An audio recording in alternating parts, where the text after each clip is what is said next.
All right. Let's see. There you go. Well, hi, Justin. Thank you for agreeing to meet me for the interview for VR. Just to start, what experience do you have or have you had with VR in the past? A few years ago, I bought my own Vive headset, and after doing a bunch of research into it and downloaded a bunch of games and took part in a lot of different experiences that were available.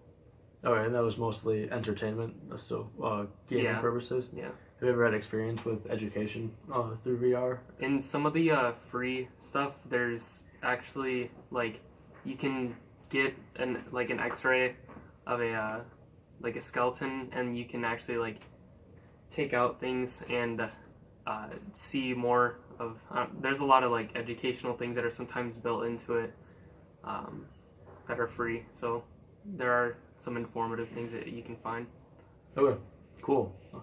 And then with VR, because you've also played, do you play PlayStation or Xbox or PC? PC and Xbox. Okay, so in what ways do you think that VR is better than traditional PC gaming or Xbox gaming?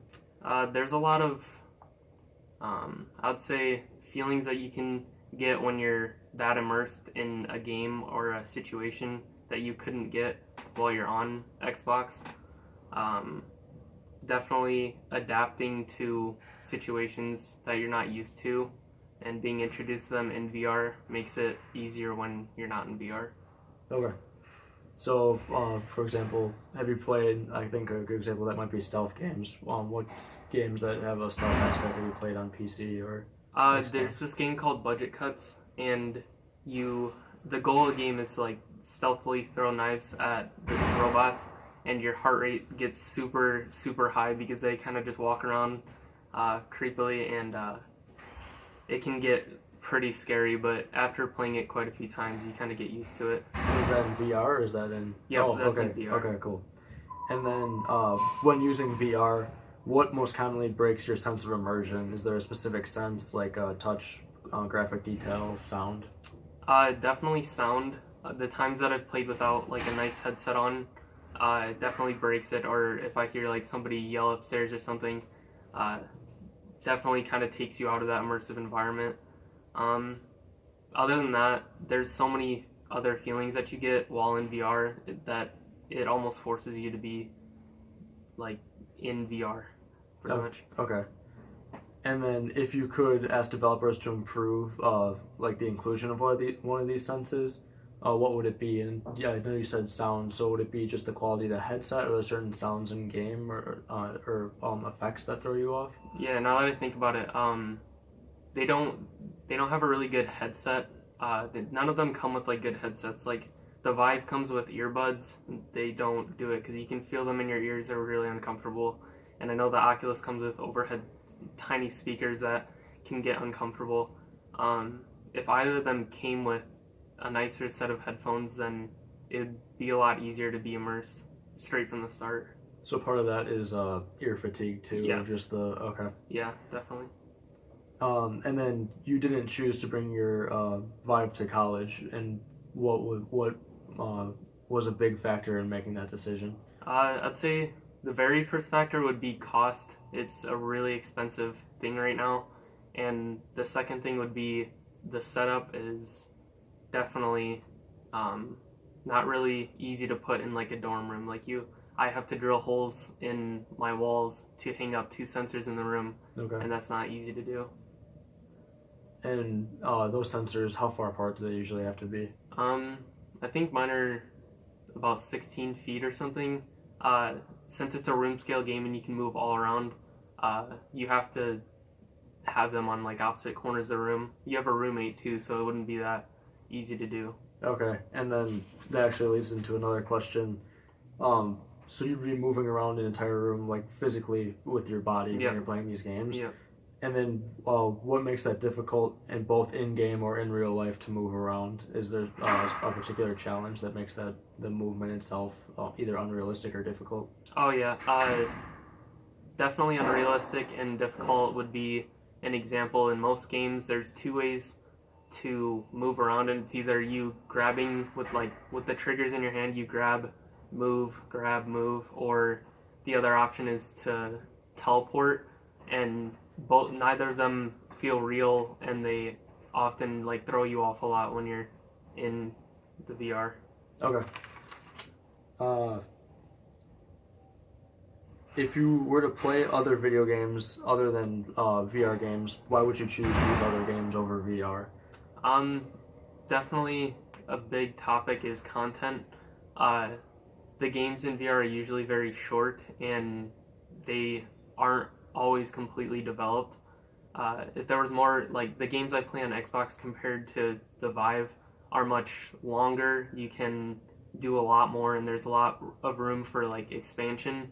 But as far as VR goes, they're very small things you can do for a short amount of time. Okay. You talked about grabbing and moving with the unrealistic motion. When using VR, and I guess I should ask you first, do you have experience playing with a handheld controller, like a PlayStation controller with VR, or has it always been with the Vive's controller? It's always been with the controllers. I haven't tried with the controller, but I want to. Okay. Well, which one, I guess hypothetically, would you think you'd find more appealing, or what would be advantages of both? Definitely the handheld controllers. Them by themselves are very like expensive, nice pieces of equipment that you can really. It's weird because if somebody's dangling the controller in front of you while it's not connected to your hand, it literally feels like your hand's just kind of moving around out there. It helps a lot with the immersion. Okay, cool. And then I should ask you, what genre do you usually play with VR, and what genres do you avoid? Since I got the Vive, I tried to branch out and do a lot of different genres, like a lot of different like shooters or driving games or just anything I could get my hands on. Other things like, I guess like fear, like it's supposed to bring out fear in you, like if you're on a plank on the top of a high building or like flying through with like a rocket or something. I don't know. I've had a lot of different genres. What was the question about? So which ones of those genres, I guess, like, have you liked the most? Are there any that if you saw it again, would you avoid just because, you know, the gameplay is difficult in VR?